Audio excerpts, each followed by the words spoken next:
Diego Dukelski Gómez nos presenta entre la ley y el derecho una aproximación a las prácticas jurídicas alternativas y vamos a ver el tema de la interpretación del juez, la interpretación en sentido general. Algunas palabras sobre la interpretación para la dogmática jurídica tradicional. La tarea del juez o del intérprete se reduciría a descubrir la regla general que ha de resolver el caso concreto que se presenta. Esta tarea se alcanza si la complejidad del caso lo requiriese, mediante la integración sistemática, coherente y dinámica de conceptos y figuras jurídicas tomadas de todo el ordenamiento. De este modo, el material estaría dado exclusivamente por el orden jurídico y nada en la actividad del juez o del intérprete podría descubrirse como creación. Sin embargo, no es necesario esperar el surgimiento de posturas radicales como las del uso alternativo del derecho para encontrar severos cuestionamientos o tal concesión formalista. El propio Hans Kelsen ha cuestionado la posibilidad de suministrar un criterio o método que permita dar preferencia a una de las diversas posibilidades contenidas en el marco de una norma jurídica. De allí se desprende el carácter ilusorio o ideológico de la pretendida seguridad jurídica, que se basa en considerar el derecho como un orden fijo que determinaría de manera inequívoca la conducta de los hombres, y en particular la de los tribunales y la de los otros órganos encargados de aplicarlos.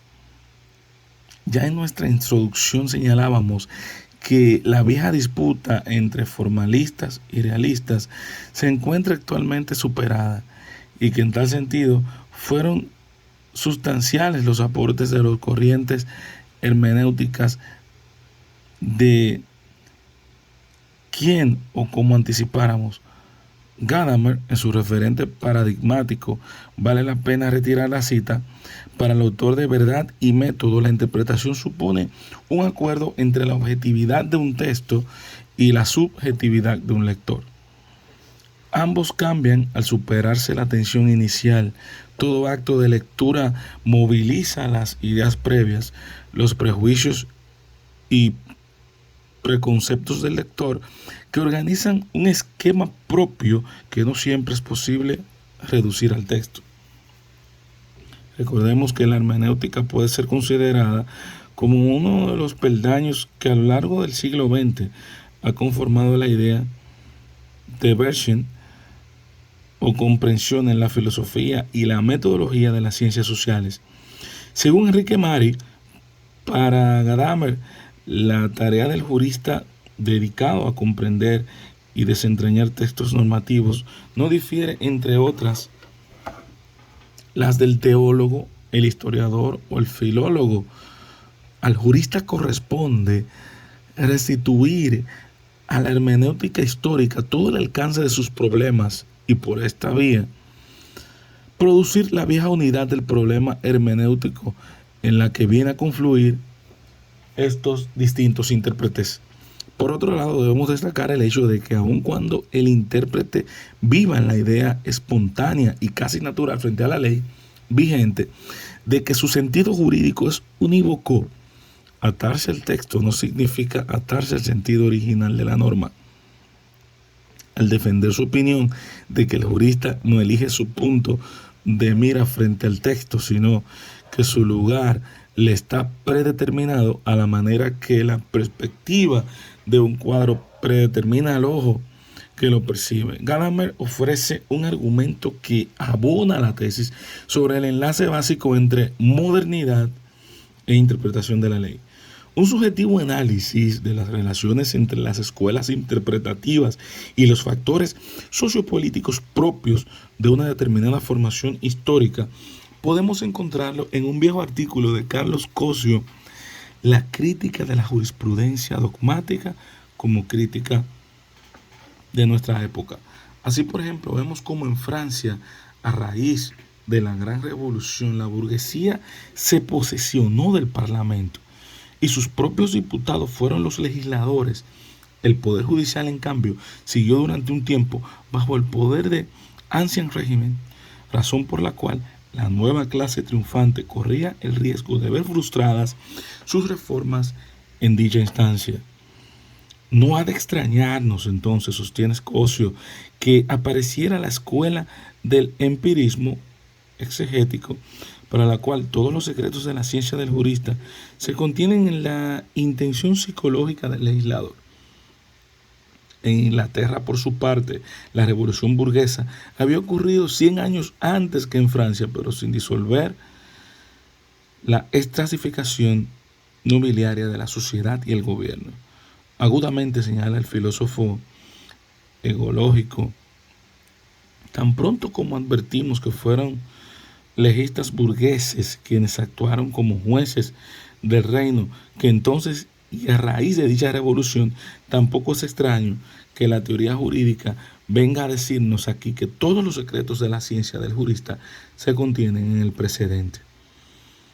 El historicismo casuístico es definido como la ciencia normativa y propia del common law, de modo tal que cuando la burguesía inglesa llega al Parlamento en el siglo XIX, transformándolo en el supremo órgano gubernamental, cuenta con el hecho de que tales precedentes ya venían siendo sentados por jueces burgueses desde hacía 200 años. Finalmente, en Alemania, la estructura feudal llegaba al siglo XIX prácticamente intacta, sin haberse producido allí la revolución burguesa. Ello explica, según Cossio, el surgimiento de la jurisprudencia de conceptos como modelo propio de la ciencia jurídica alemana. Veamos por qué. La burguesía alemana, como poder social dominante, no teniendo precedentes judiciales ni pudiendo contar con la intención de sus legisladores, recurrió a las universidades y a los juristas para obtener su derecho, con lo que nace un racionalismo dogmático que invoca el espíritu del pueblo y que asegura que las normas y las instituciones ya están contenidas en los conceptos jurídicos fundamentales. Italia, años 70, uso alternativo del diritto. Hechas estas observaciones previas en torno a la interpretación, trataremos en el presente apartado de caracterizar los rasgos fundamentales del ciclo protagonizado por el movimiento italiano, el uso alternativo del diritto. Será necesario entonces, en este momento del trabajo, estudiar los orígenes teóricos y políticos del movimiento, luego dedicarse a su producción teórica y a la influencia ejercida en Europa, fundamentalmente en España. A inicios de los años 70 en Italia, a partir de las ideas divulgadas por un conjunto de jueces agrupados en magistratura democrática, corriente interna de las asociaciones nacionales magistrati fundada en 1964, comienza a teorizarse el carácter político de la actividad del jurista, al tiempo que se reafirma la politicidad del derecho. La práctica concreta de la jurisdicción, particularmente en el área del derecho del trabajo, reveló una sensibilidad de amplios sectores del Poder Judicial, que fue seguida por una respuesta inmediata de los teóricos del derecho.